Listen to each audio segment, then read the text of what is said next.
Entre a Costa da Caparica e o Cabo Especial existe um imenso mar de segredos onde criaturas belas e raras nadam, voam e encontram refúgio. Aqui, gigantes marinhos coexistem com seres minúsculos de micromundos. À fauna local juntam-se viajantes oceânicos, uns e outros envolvidos na luta pela sobrevivência travada diariamente entre predadores e presas. Na escuridão da noite, mares de plâncton microscópico apenas se deixam revelar a olhares mais atentos.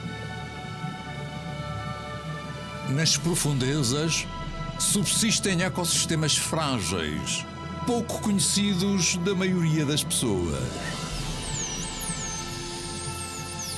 Pela primeira vez foram filmados alguns dos animais mais extraordinários e esquivos destas paragens, visitantes ocasionais ou residentes nunca antes documentados nesta região. O que os atrai até aqui? O que os motiva a ficar? A Frente Atlântica de Almada é muito mais do que as conhecidas praias que atraem milhares e milhares de visitantes.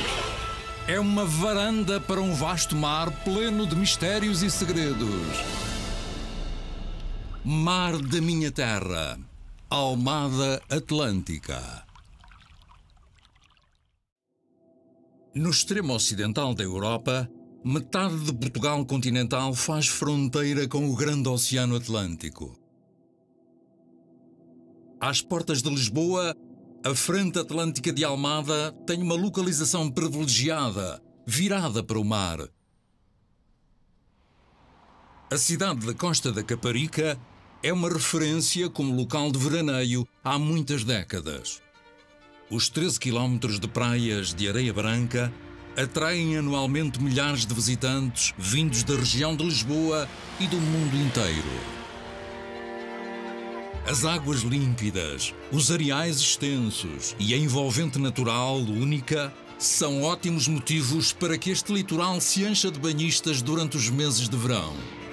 Os galardões Praias de Ouro e as bandeiras azuis todos os anos hasteadas atestam a qualidade ambiental destas praias. Nas atividades náuticas, o surf domina as preferências dos locais e forasteiros. Apesar da incessante presença humana, estas zonas costeiras e o mar envolvente preservam ainda muitos segredos naturais.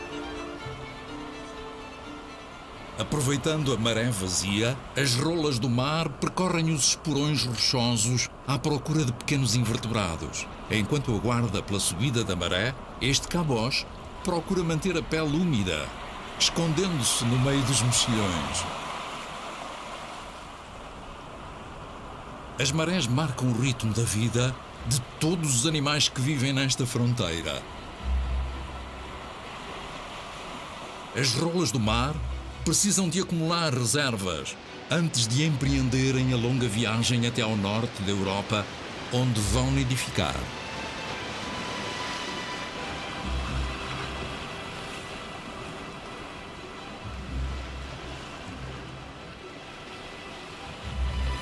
Os caranguejos marmoreados saem dos seus esconderijos na expectativa de encontrar algo para comer. Nas fendas onde se abrigam, a concorrência é grande. Para os incautos, o preço pode ser elevado. A constante ondulação fustiga este habitat rochoso, onde a sobrevivência é particularmente difícil.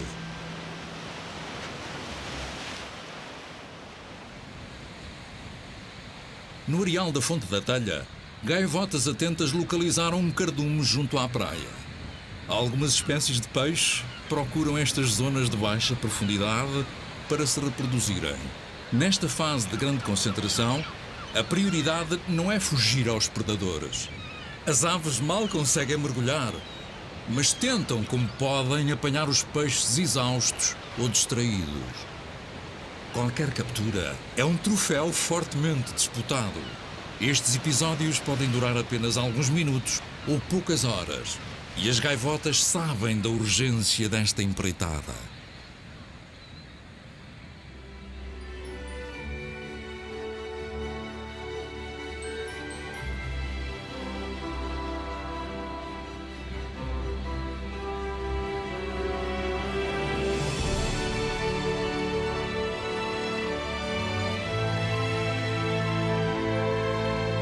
A água salgada que se infiltrou na areia da praia durante a maré cheia começa a escorrer para o mar. Ao longo das 6 horas da vazante, vão-se desenhando formas no fino areal. Nesta zona intertidal, ocorre uma história de vida invulgar. Estas manchas verdes não são algas. A ciência classifica estes pequenos animais invertebrados na classe Aquella. Podem atingir 3 milímetros de comprimento e estão descritos como Synsagitifera roscofensis. Estes seres, semelhantes a vermes achatados, agregam-se aos milhões em colónias e só têm um propósito: exibir à luz solar os milhares de microalgas que transportam no seu interior. Desta forma asseguram que a fotossíntese das algas seja realizada, recebendo em troca oxigênio e açúcares de que necessitam para viver. Em troca, as algas recebem dióxido de carbono, nutrientes e proteção num ambiente muito estável. Ambos os seres beneficiam assim desta estreita relação simbiótica. O recuo das águas na maré vazia apanha de surpresa alguns animais no areal. Esta estrela do mar usa todos os recursos que tem para voltar ao seu elemento natural. O sol e a desidratação podem ser os seus maiores inimigos. 4 vezes ao dia, a mudança de maré revela novos protagonistas na faixa intertidal. Os despojos de uns podem ser a fortuna de outros, e os primeiros a chegar podem reclamar os prémios mais valiosos.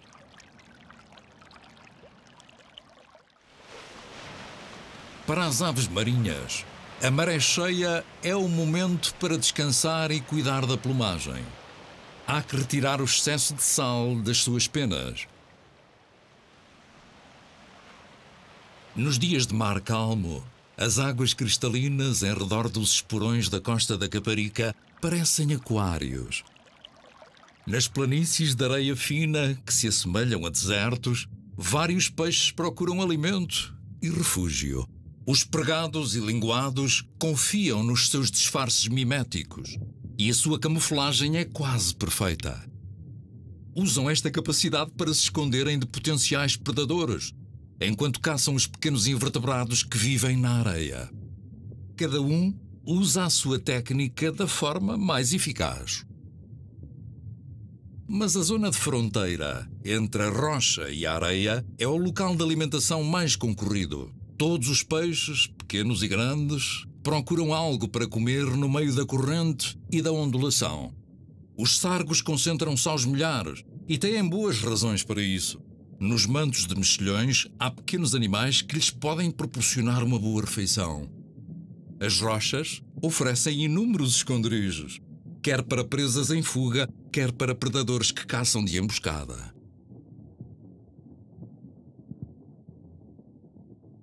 Nesta zona tão agitada, só as algas mais pequenas ou robustas conseguem sobreviver. Após uma demorada postura, este choco patrulha a orla rochosa de um esporão da costa da Caparica. Um animal desatento ou diminuído pode facilmente transformar-se numa refeição. Entre crustáceos e peixes não há preferências. Este cefalópode apenas procura uma oportunidade para lançar o seu abraço mortal. Mas, por ora, não há habitantes distraídos. Este peixe sugador transformou as barbatanas ventrais numa eficiente ventosa, o que lhe permite uma sólida fixação às paredes da sua toca. Nem todas as caçadas são fáceis. O substrato rochoso dos esporões é uma fonte de vida, e os grandes cardumes procuram a sua abundância alimentar e águas bem oxigenadas. Algumas espécies encontram aqui a maternidade ideal para a sua descendência. Como tantos outros, o peixe-porco, que habitualmente gosta de águas mais calmas, é um turista ocasional nestas paragens. No verão, as medusas Catostilo stagi, que nascem no Rio Tejo, migram para o mar empurradas pelas marés, espalhando-se por toda a costa. Eclodem com 3 a 5 milímetros de diâmetro e, em 2 a 3 meses, podem ultrapassar 1 metro de comprimento. Os seus corpos gelatinosos são a base alimentar de muitos animais oceânicos. Fazem parte do megaplâncton e alimentam-se do macro e microplâncton. As águas da Caparica estão repletas de criaturas minúsculas, quase imperceptíveis ao olho humano. Ovos de peixes, larvas de invertebrados e um sem número de outros organismos vivem suspensos na coluna de água, formando o zooplâncton. Muitos destes seres vivos não chegam sequer a ter 1 milímetro de comprimento. Alguns apenas permanecem no plâncton durante a fase larvar por algumas semanas. Depois de uma etapa inicial, à deriva, migram para o fundo marinho e estabelecem-se noutros habitats.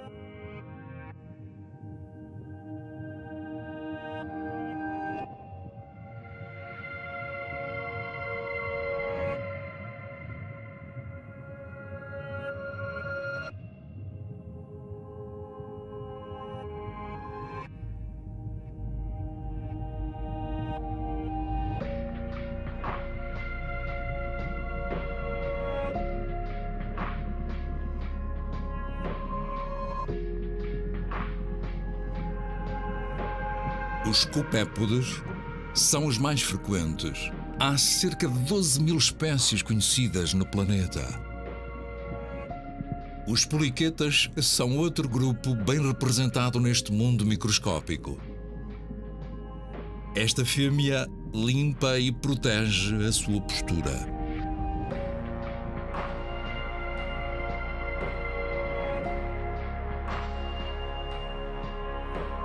Até larvas minúsculas de peixe vagueiam neste universo.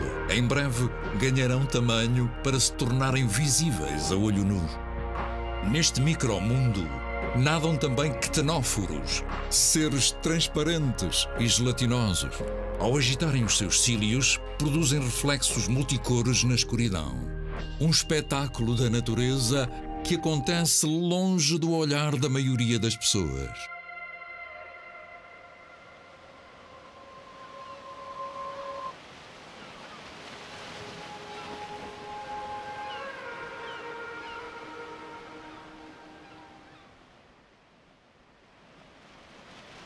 Com as baixas temperaturas matinais, o ar, junto do mar, arrefece muito, criando cortinas de nevoeiro ao longo das praias.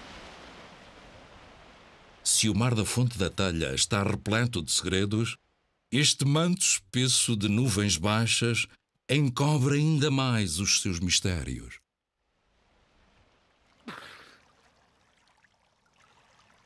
Escondido pelo nevoeiro, um grupo de mais de 50 golfinhos de riço aproxima-se da linha de costa. Nunca tinham sido documentados nestas paragens. Nem há registro, em Portugal continental, de um bando com tantos animais juntos. Quando nascem, exibem um tom cinzento escuro, mas com a idade vão acumulando inúmeras cicatrizes brancas, feridas saradas de muitas dentadas, trocadas em interações sociais. Este jovem animal exibe-se com vigor, confronta os mais velhos, desafia os mais novos. Estará à procura de ascender a um lugar mais alto na hierarquia?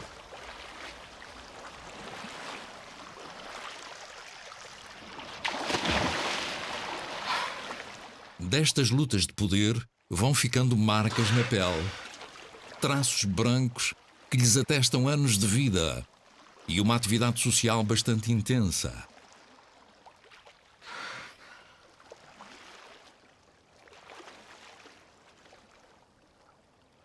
como fantasmas, submergem e rumam ao mar aberto. Pouco ou nada se sabe destas populações de golfinhos de riço em Portugal continental.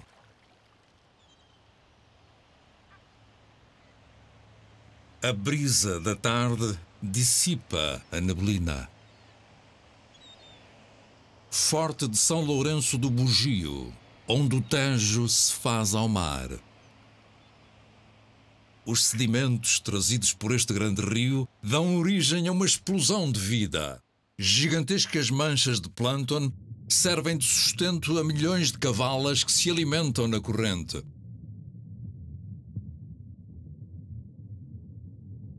Por vezes, a refeição pode estar perto da superfície, e isso são boas notícias para as aves marinhas.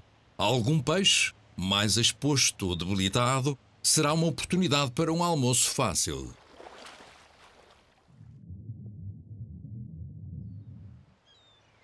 Mas existem outras criaturas que não se deixam capturar com a mesma facilidade. Estes filamentos carregados de células urticantes podem causar queimaduras graves a qualquer ser que se atreva a tocar-lhes. São raras nas águas continentais de Portugal, mas às vezes os ventos e correntes empurram estas caravelas portuguesas para junto da costa. Embora pareça um único organismo, este animal é constituído por uma colónia de indivíduos geneticamente semelhantes, que não vivem de forma independente. 4 tipos de pólipos distintos formam os tentáculos, o estômago, o aparelho reprodutor e o saco de ar que mantém toda a colónia a flutuar. Esta Rhizostoma luteum, de grande porte, com mais de 1,5 metro de comprimento, é uma medusa oceânica que muito poucas vezes foi registada neste território. Apesar de ter locomoção própria, são as correntes marinhas que mais ditam o seu destino.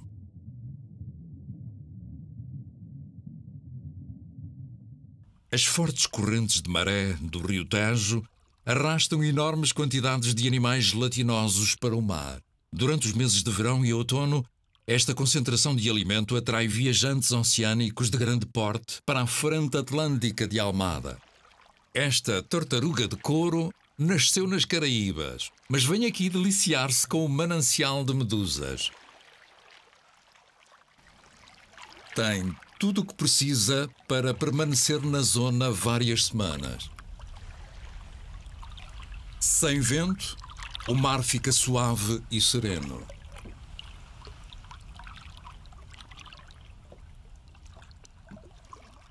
O maior peixe ósseo dos oceanos, o peixe-lua, é um frequentador assíduo destas águas. A boiar ou deslizando logo abaixo da superfície, procura algo para comer ou até alguma ave que o venha desparasitar. Este exemplar ao largo da Fonte da Telha tem mais de 2 metros de envergadura. Desta vez o oceano que o circunda está vazio. Encontrar alimento no imenso azul pode ser uma tarefa bem difícil.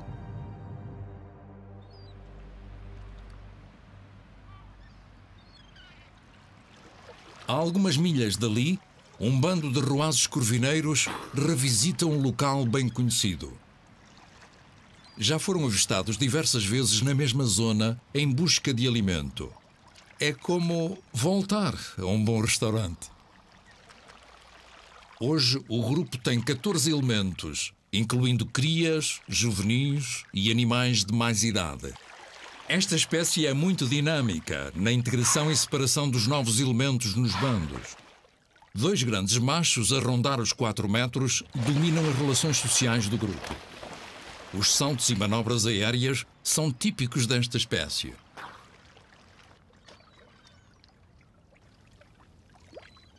Quando sentem a proximidade do litoral, entram em modo de caça. Estes golfinhos têm uma dieta variada, mas na frente atlântica de Almada têm preferência por tainhas e outro peixe miúdo. Vão permanecer aqui durante vários dias.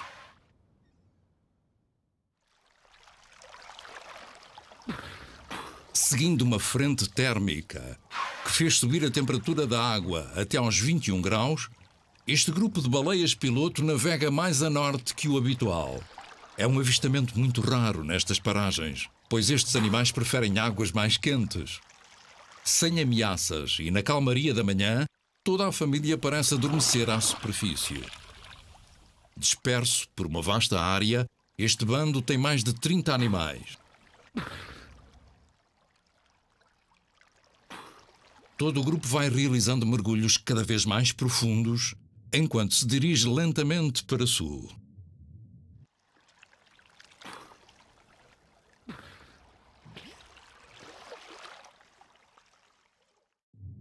Este grande macho, com cerca de 6 metros de comprimento, zela pela segurança da família. Com sorte, pode viver mais de 60 anos. As crias podem acompanhar as progenitoras para lá dos 10 anos de idade. Mas o que atrai tantos animais de grande porte a estas águas da costa portuguesa? O que encontram de tão apetecível nesta região para permanecerem aqui dias ou semanas? Este segredo começa a ser revelado ao largo da Fonte da Talha, onde, sobre uma vasta planície submarina, se rasga um vale profundo. Com a ajuda do rover, da estrutura de missão para a extensão da plataforma continental portuguesa, foi possível explorar este abismo desconhecido.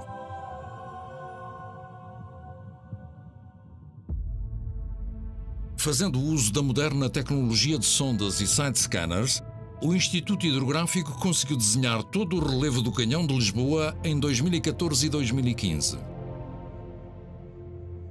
Há vários troços deste enorme desfiladeiro que apresentam paredes verticais com dezenas de metros de altura. Com cerca de 37 km de extensão, este abismo atinge 700 metros de profundidade ao largo da Praia do Meco.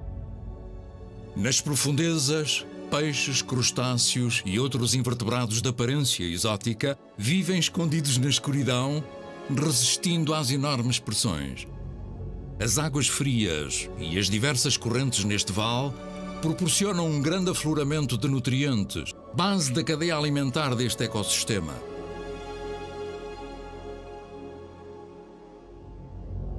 Sabe-se muito pouco sobre estes seres que vivem em regiões abissais a escassos quilómetros da costa da Almada.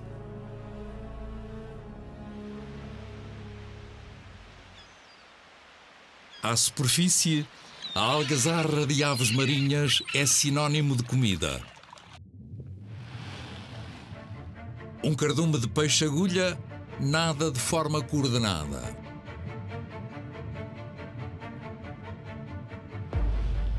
Mais do que usar a velocidade, estes peixes necessitam de executar manobras de diversão para escapar aos predadores. Sincronizados, movem-se como um corpo único. Cada espécie coloca em prática as suas técnicas de combate. As aves capturam os peixes que nadam na orla da formação ou que ficam feridos nos ataques. Este alvoroço pode durar alguns minutos. Todos sentem a necessidade de serem rápidos e eficazes. As pardelas, as gaivotas e os alcatrazes são as aves mais numerosas neste frenesim alimentar.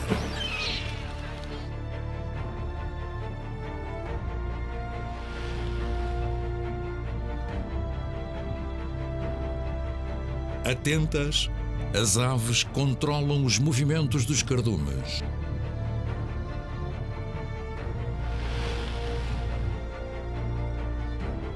Satisfeita, esta pardela de barrete pode voltar a comer apenas daqui a alguns dias. Os sobreviventes do confronto escondem-se no imenso azul. Muitas destas aves nidificam a milhares de quilómetros. Algumas no hemisfério sul, como a pardela de barrete. Mas toda esta vida marinha é vulnerável e está sujeita a ameaças que não fazem parte do mundo natural. Todos os anos chegam ao mar toneladas de lixo, na sua maioria plástico. até as atividades humanas mais inocentes podem resultar em inesperado lixo marinho. Empurrados pelas correntes e pelo vento, estes balões viajarão sem destino pelo oceano e demorarão centenas de anos a desaparecer. A festa em terra pode terminar em drama no mar.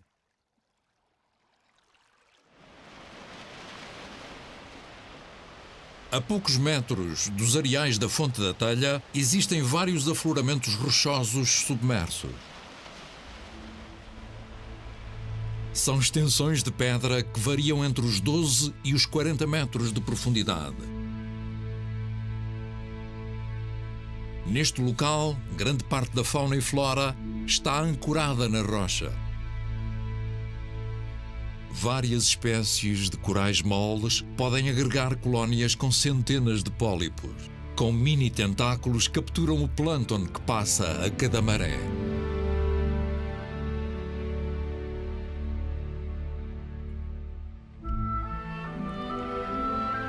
Há centenas de espécies de invertebrados a viver escondidos neste ambiente.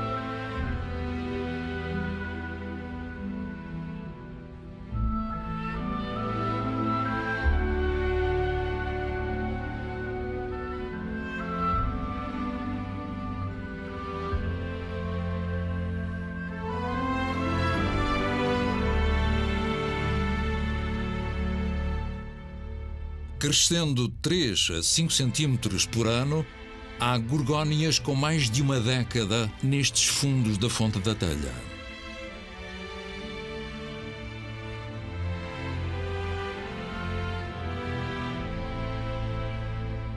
Os animais noturnos permanecem abrigados nas tocas, aguardando o turno da noite.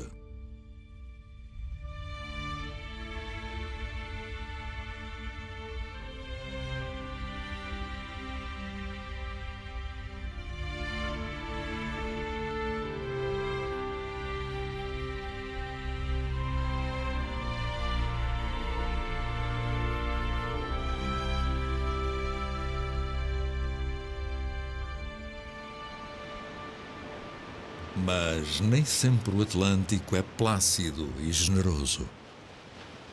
Quando as baixas pressões se aproximam da costa, o mar transforma-se num sobressalto para todos. As ondas que vemos viajaram milhares de quilómetros até chegarem a esta costa.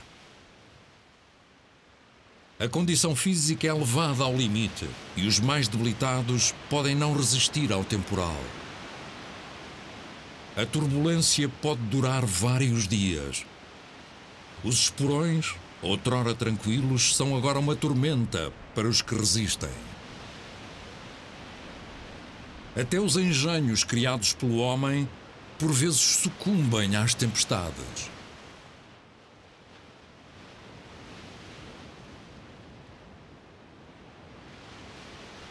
Desta vez, este navio teve sorte e foi resgatado sem grandes danos, mas o final nem sempre é feliz. Uma jovem fêmea de golfinho riscado sucumbiu às adversidades a milhas da costa. Na manhã seguinte, viajantes oceânicos já detectaram um corpo em decomposição. Os odores e fluidos do cetáceo propagaram-se por quilómetros no vasto oceano. As longas barbatanas peitorais dos tubarões azuis, aperfeiçoadas durante milhares de anos de evolução, estão bem adaptadas para vencer grandes distâncias a planar em busca de alimento. Esta fêmea, com cerca de 2,5 metros de comprimento, revela inúmeras cicatrizes por todo o corpo. As marcas em meia-lua são o resultado das dentadas dos machos, que as seguram com vigor durante o acasalamento. Algumas fêmeas têm as barbatanas mutiladas nas extremidades.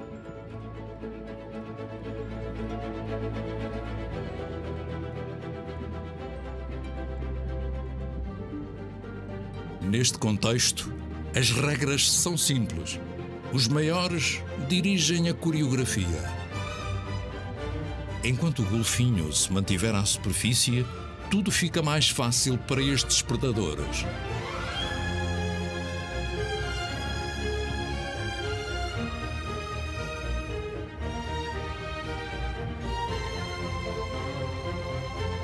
Saciados, continuam a sua viagem sem fim pelo grande oceano.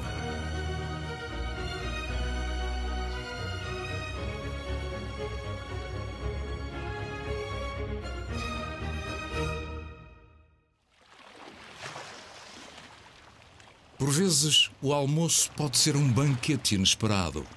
Ao largo da Fonte da Telha, uma baleia anã, morta, deriva à superfície. Chegando de todos os quadrantes, vários tubarões azuis aproveitam mais uma vez esta abundância. Quase todos os exemplares que circulam nesta zona do Atlântico Oriental são fêmeas e animais juvenis. Os machos preferem o Atlântico Ocidental. Raramente são avistados nesta região.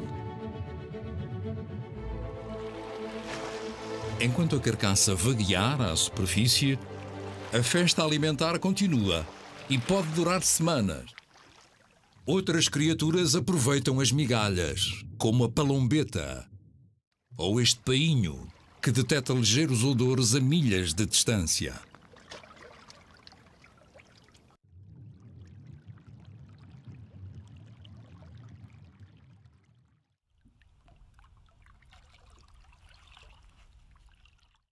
Muitos tubarões, enfartados, deixam-se ficar, como que a velar o defunto.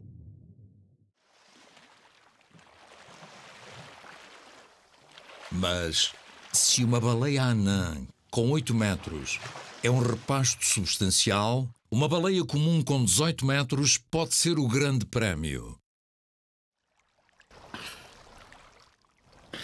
No início do verão, centenas de golfinhos comuns instalam-se na região, atraídos pela abundância de alimento. Os machos exibem frequentemente a sua condição física.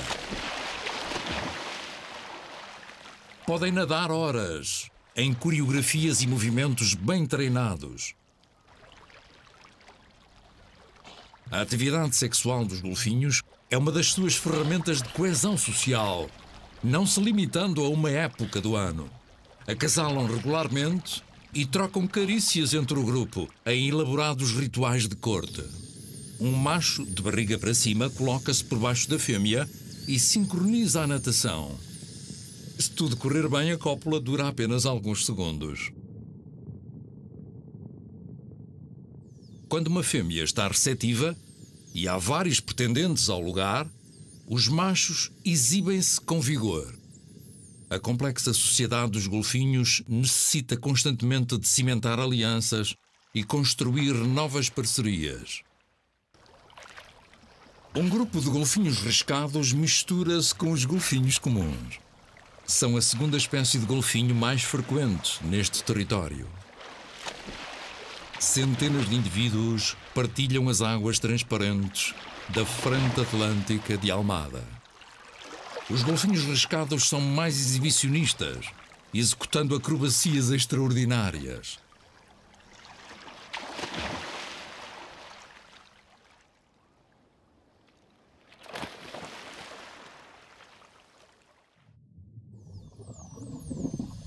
Prazer e lazer, muitas horas por dia, parece ser o lema destes mamíferos marinhos. A meio do dia, o grupo de golfinhos comuns organiza-se para procurar alimento, tarefa que não será difícil nestas águas costeiras. Aumentam a velocidade e a formação torna-se mais compacta.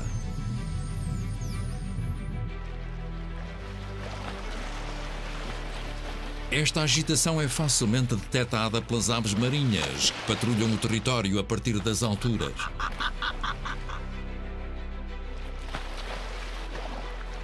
Ao contrário de outros cetáceos, esta espécie só come peixe. E é neste menu que as aves estão interessadas. Os cardumes de peixe-agulha estão por toda a parte e em grande número. O primeiro ataque é devastador.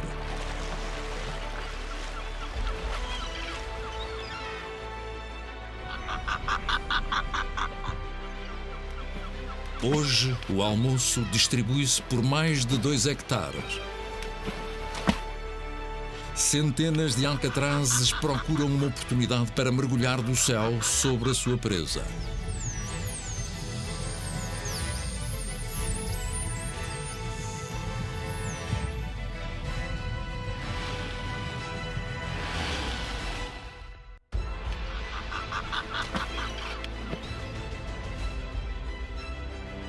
As pardelas batem as asas debaixo de água em perseguição dos peixes rodeados de predadores. Grupos de golfinhos encurralam os cardumes contra a superfície.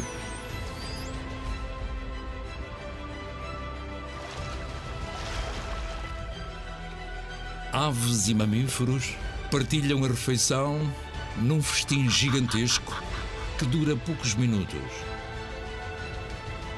Desta vez, ninguém vai ficar com fome.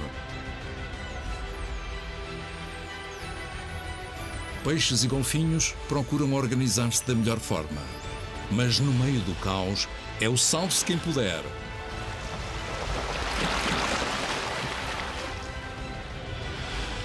Com os predadores saciados, regressa a calmaria.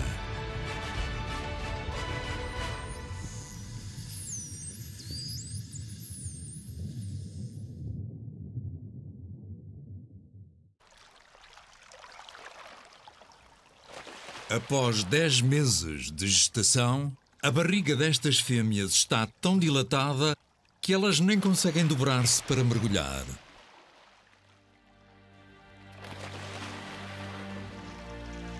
No final do verão, dezenas de crias recém-nascidas acompanham as progenitoras. Não medem mais de 90 centímetros de comprimento.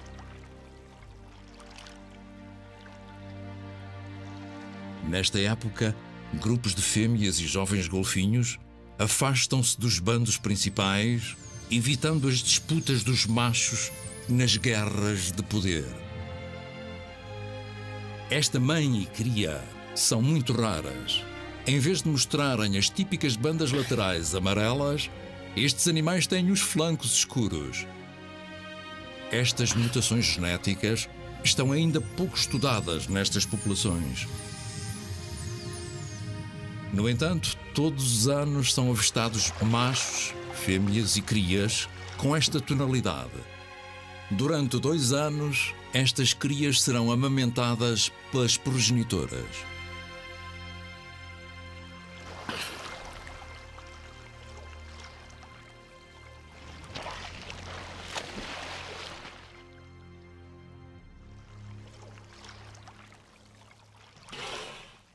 Ao largo da fonte da talha, uma silhueta emerge das profundezas.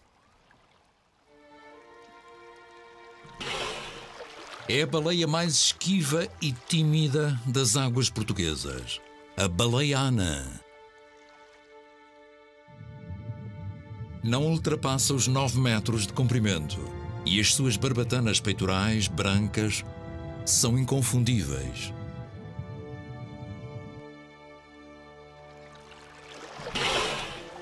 Apesar de ser a baleia mais comum nesta região, é praticamente uma ilustre desconhecida.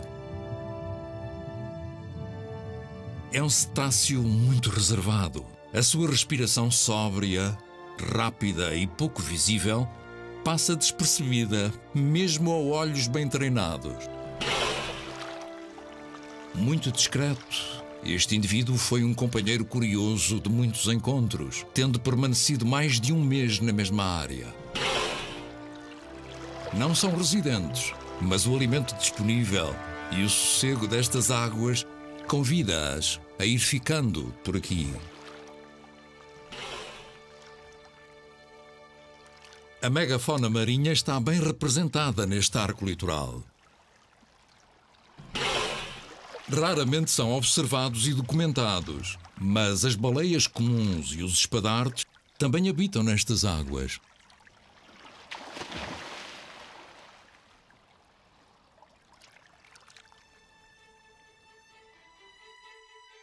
Há outros visitantes regulares, ainda mais furtivos: as orcas.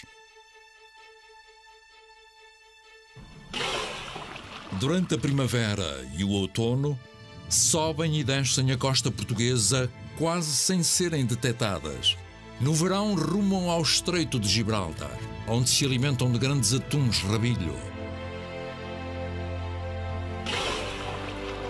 Esta fêmea juvenil revela toda a sua inocência e curiosidade.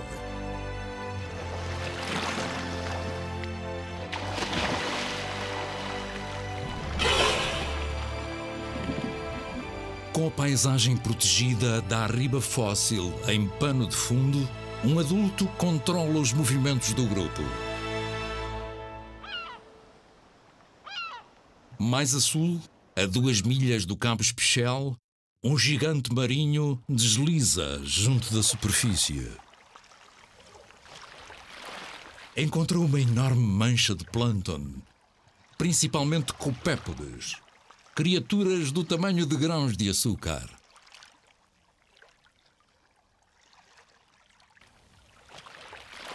Filtrando toneladas de água, esta baleia sardinheira nada em círculos durante horas, atravessando a nuvem de minúsculos animais uma e outra vez.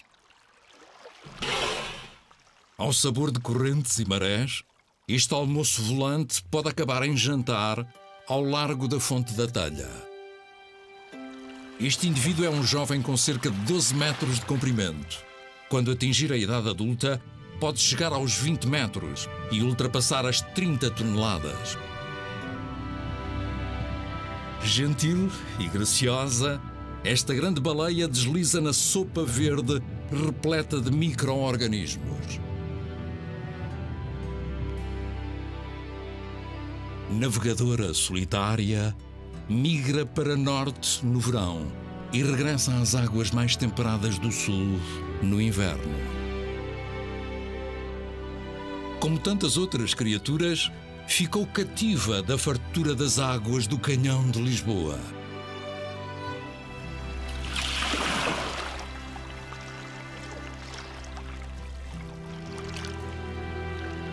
Este local funciona como zona de abastecimento em plena autoestrada oceânica. Para os animais pelágicos, a próxima paragem é sempre uma incógnita. E, por segurança, mais vale atestar as reservas de gordura do que passar dificuldades nas próximas semanas. Esta espécie de baleia de barbas pode atingir os 70 anos de idade, se a vida for generosa.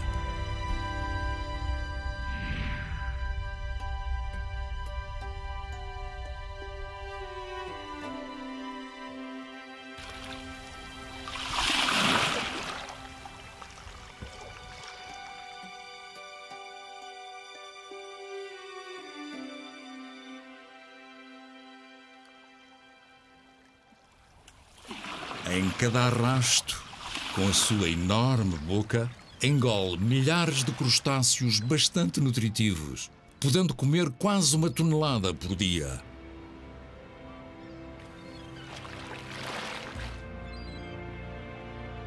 Indiferente ao que a rodeia, mantém-se por hora nestas águas calmas e seguras, tirando proveito da sua abundância. Mas há muito mais por descobrir nesta frente atlântica de Almada. Ainda mal conhecemos os grandes oceanos, mas muita da sua vida está em perigo. Um património natural riquíssimo que devemos valorizar e proteger. Porque hoje são muitas as ameaças que pairam sobre este mar. Cabe a cada um de nós, direta ou indiretamente, contribuir para preservar esta biodiversidade. Porque o oceano é apenas um, e o mar da minha terra é também o mar de todas as terras.